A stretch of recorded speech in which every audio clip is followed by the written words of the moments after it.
Gene is a man of incredibly upstanding character. You can ask just about anyone who's had the pleasure of meeting Gene Frey, and that's what they'll tell you. Gene is a homegrown Minnesota guy, born and raised in St. Paul. The youngest of 4 children, he says he comes from an altogether regular family. My father worked, my mother was a homemaker.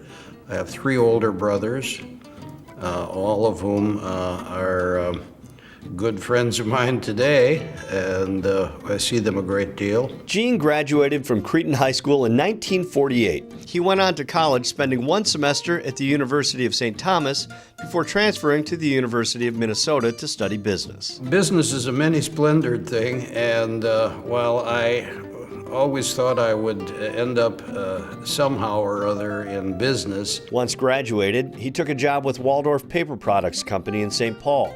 The company manufactured folding cartons and 100% recycled paperboard. Waldorf went through a transitional period. In 1966, Waldorf merged with another company to become Horner Waldorf Corporation. It kept that name until being bought out by Champion International in 1977. In 1985, along with some other folks, I did a leveraged buyout of the Waldorf company back from Champion International. People want to follow hopeful, optimistic, decent, civil, thoughtful leaders, and his fellow employees supported him to become the new leader of the company. And so you think about the power of peers, people that you've worked shoulder to shoulder with who know you best, say, you're the person we'd like you to lead because of your integrity, your vision, your hard work.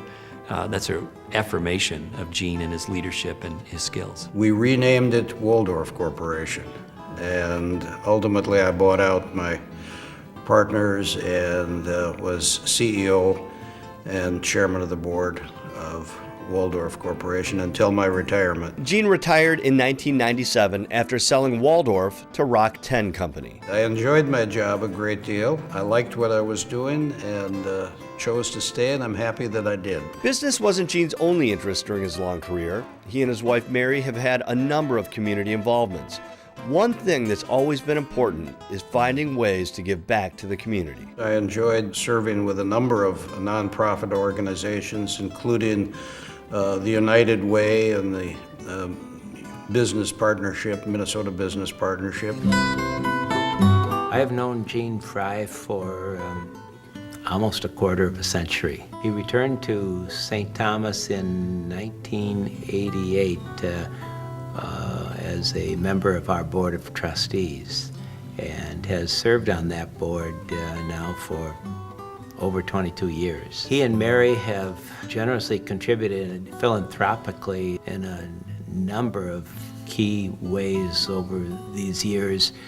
They made a gift that made the original building of St. Thomas's Minneapolis campus possible. Gene's spouse Mary is such an important part of Gene and his life and his legacy, and he and Mary do these things together, and they're a team, and their relationship has been so long and so successful, and obviously is so filled with love and mutual respect that that friendship, that marriage, that love affair is a great story and inspires, I think, other couples as well. Gene is a man who has really changed the equation in this community. In more ways than most people can do it, he has made a difference.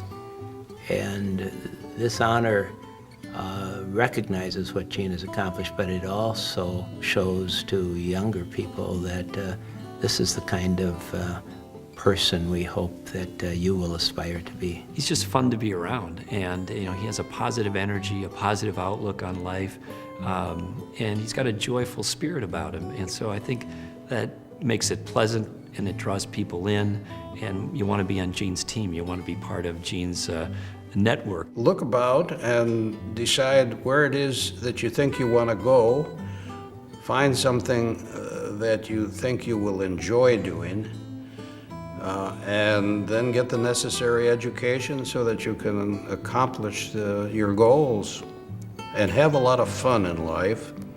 I used to say to people, if you can't whistle on your way to work, you ought to find another job.